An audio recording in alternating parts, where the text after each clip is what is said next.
नमस्कार, स्वागत करते हैं आपके अपने यूट्यूब चैनल पे, जहां हम लोग चर्चा करते हैं करंट अफेयर्स। जो टॉप मस्ट 20 करंट अफेयर है। डेली करंट अफेयर में आज 27 मार्च 2025 का करंट अफेयर।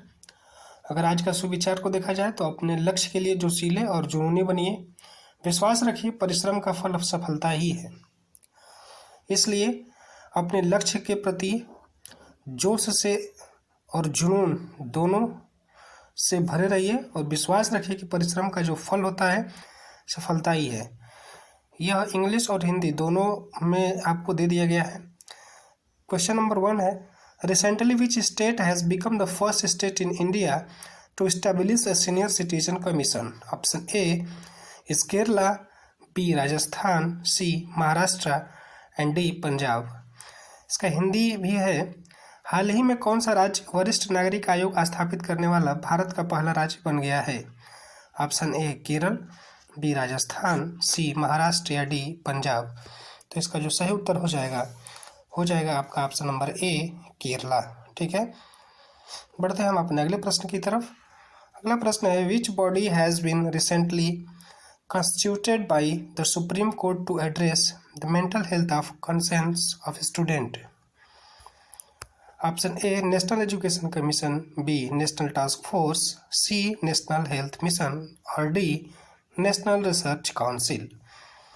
हिंदी में इसको देखते हैं। हाल ही में सुप्रीम कोर्ट ने छात्रों की मानसिक स्वास्थ्य संबंधी चिंताओं को दूर करने के लिए किसका गठन किया है?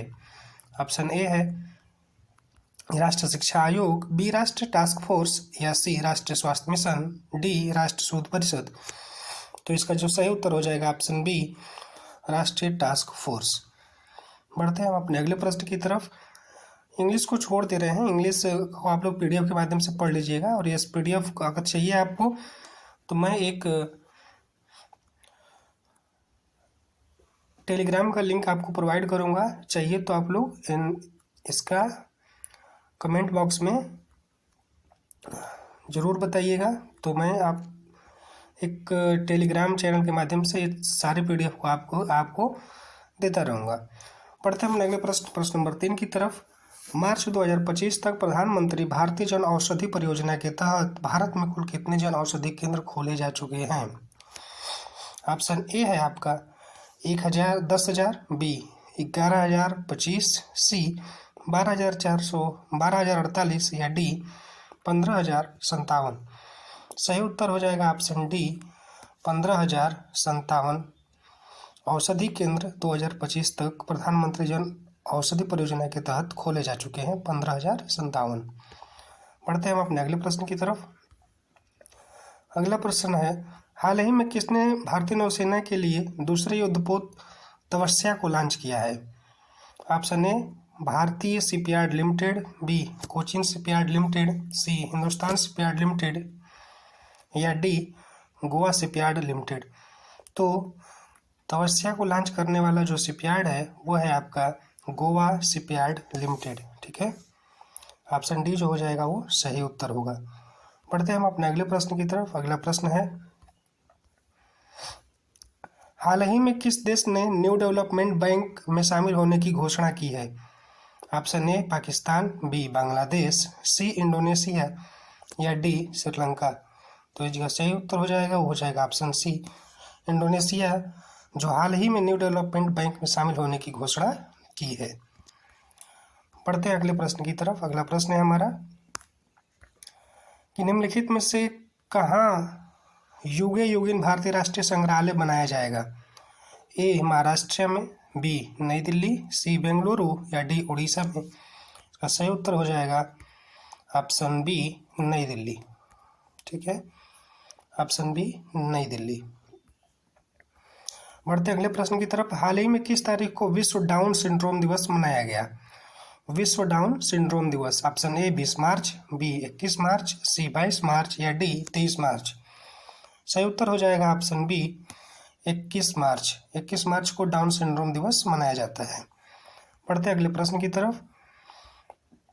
हमारा अगला प्रश्न है, हाल ही में किस राज्य सरकार ने नागरिक सेवाओं के लिए एआई चैटबॉट सारथी लॉन्च किया है? ऑप्शन ए है हरियाणा, बी राजस्थान, सी उत्तर प्रदेश या डी कर्नाटका। सही उत्तर हो जाएगा ऑप्शन ए हरियाणा। हरियाणा जो है नागरिक सेवाओं के लिए एआई चैटबॉट सारथी लॉन्च किया है। बढ़ते हैं अगले प्रश्न की तरफ। अगला प्रश्न है हमारा, हाल ही में किस आईआईटी संस्थान ने हैक द फ्यूचर हैकथॉन आयोजित हुआ है? ठीक है, हाल ही में किस आईआईटी संस्थान में हैक द फ्यूचर हैकथॉन आयोजित हुआ है? ऑप्शन ए है IIT Madras, B IIT Jodhpur, C IIT Hyderabad या डी आईआईटी गांधीनगर। इसका सही उत्तर हो जाएगा D IIT Gandhinagar. Hack the future hackathon आयोजित हुआ है गांधीनगर में। ठीक है, बढ़ते अगले प्रश्न की तरफ। अगला प्रश्न है, निम्नलिखित में से भारत और कौन सा देश प्रथम भारतीय अफ्रीका नौसैनिक अभ्यास एकेमी को मेजबानी करेगा? ये इम्पोर्टेंट बन जाता है क्योंकि ये प्रथम है। ठीक है, भारत अफ्रीका नौसैनिक अभ्यास एकेमी की मेजबानी करेगा। Option A Africa, B Tanzania, C America या डी चीन। तो इसका जो सही जवाब होगा ऑप्शन बी तंजानिया। एकेमी का क्या करेगा? ये मेजबानी करेगा। बढ़ते अगले प्रश्न की तरफ। हमारा अगला प्रश्न है, निम्नलिखित में से किस तारीख को प्रतिवर्ष विश्व रंगमंच दिवस मनाया जाता है? विश्व रंगमंच दिवस। ऑप्शन ए 26 मार्च, बी 27 मार्च, सी 28 मार्च या डी 29 मार्च। इसका सही जवाब होगा ऑप्शन बी 27 मार्च। बढ़ते अगले प्रश्न की तरफ। अगला प्रश्न है हमारा, हाल ही में पूर्वोत्तर हस्तशिल्प और हथकरघा विकास निगम लिमिटेड ने एरी सिल्क के लिए किस देश से ओकोटेक्स प्रमाणन प्राप्त किया है? ऑप्शन ए है जापान, बी जर्मनी, सी चीन या डी सिंगापुर। इसका जो सही जवाब हो जाएगा ऑप्शन बी जर्मनी। बढ़ते हैं अगले प्रश्न की तरफ। अगला प्रश्न है हमारा, हाल ही में सरकार द्वारा बालपन की कविता पहल किस उद्देश्य से शुरू की गई है? बच्चों में विज्ञान को बढ़ावा देने के लिए, बी प्रारंभिक शिक्षा में भारतीय भाषाओं को बढ़ावा देने के लिए, सी बच्चों में नैतिकता के विकास के लिए या डी बच्चों के मानसिक स्वास्थ्य को सुधारने के लिए। इसका जो सही उत्तर हो जाएगा ऑप्शन बी हो जाएगा, प्रारंभिक शिक्षा में भारतीय भाषाओं को बढ़ावा देने के लिए। बढ़ते अपने अगले प्रश्न की तरफ। हमारा अगला प्रश्न है प्रश्न नंबर 14, मार्च 2025 में केंद्र सरकार ने संसद सदस्यों के वेतन में कितने प्रतिशत की वृद्धि की है? ये इंपॉर्टेंट प्रश्न बन जाता है। ऑप्शन है आपका ए 10%, बी 15%, सी 24% या डी 28%। इसका सही उत्तर हो जाएगा ऑप्शन सी 24%। 24% सरकार संसद सदस्यों का वेतन को बढ़ाया है, वृद्धि की है। बढ़ते अगले प्रश्न की तरफ। प्रश्न नंबर 15, वर्तमान में कौन सा देश दुनिया का सबसे बड़ा दूध उत्पादक देश है? ऑप्शन ए है आपका डेनमार्क, बी भारत, सी पाकिस्तान या डी ब्राज़ील। आपका सही उत्तर हो जाएगा ऑप्शन बी हमारा प्यारा भारत। बढ़ते हैं, अब हम चर्चा करेंगे स्टैटिक जीके, जो कि 5 स्टैटिक जीके होंगे, जिसका उत्तर आप लोग कमेंट बॉक्स में देने का प्रयास करिएगा। भारत का पहला उपग्रह किस देश से लॉन्च किया गया था? ऑप्शन ए रूस, बी संयुक्त राज्य अमेरिका, सी फ्रांस या डी जापान। तो इसका जो सही उत्तर हो जाएगा ऑप्शन ए रूस। बढ़ते हैं हम अगले प्रश्न की तरफ। अगला प्रश्न है, भारत में ब्रिटिश साम्राज्य की स्थापना के बाद भारत का पहला वायसराय कौन है? ऑप्शन ए है लॉर्ड डलहौजी, लॉर्ड मिंटो, सी लॉर्ड कैनिंग या डी लॉर्ड कर्जन। इसका जो सही जवाब हो जाएगा आपका लॉर्ड कैनिंग। कब वायसराय बना, इसका जवाब आप लोग कमेंट बॉक्स में जरूर दीजिएगा।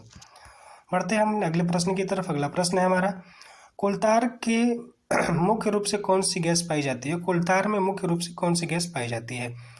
ऑप्शन ए है methane, B ethane, C butane या डी हाइड्रोजन।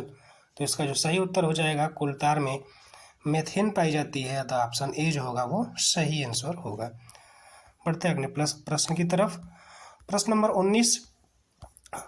19 जो है, निम्नलिखित में से किस तत्व का रासायनिक प्रतीक Pb है? ऑप्शन ए है लेड, बी फास्फोरस, सी प्लेटिनम या डी पोटेशियम। इसका सही जवाब होगा ऑप्शन ए लेड। बढ़ते हैं अगले प्रश्न की तरफ। ये हमारा अंतिम प्रश्न होगा। प्रश्न नंबर 20, भारत में पहली बार द्रविड़ शैली की वास्तुकला किस मंदिर में पाई जाती है? द्रविड़ शैली की वास्तुकला। ऑप्शन ए बृहदेश्वर मंदिर, बी कांची विजय मंदिर, सी सुंदरेश्वर मंदिर या डी रामेश्वरम मंदिर। ऑप्शन ए जो होगा इसका सही उत्तर हो जाएगा बृहदेश्वर मंदिर। बाकी इन सारे मंदिरों का निर्माण कौन कराया और इसमें कौन सी वास्तुकला दिखाई देती है, इसका जवाब आप लोग कमेंट बॉक्स में दीजिएगा या न दीजिएगा, लेकिन इसको देख जरूर लीजिएगा। मिलते हैं इसी तरह के अगले डेली करंट अफेयर के साथ। तब तक के लिए नमस्कार। वीडियो को लाइक करें, चैनल को सब्सक्राइब करें और अपने दोस्तों के साथ शेयर करना न भूलें। बहुत बहुत धन्यवाद।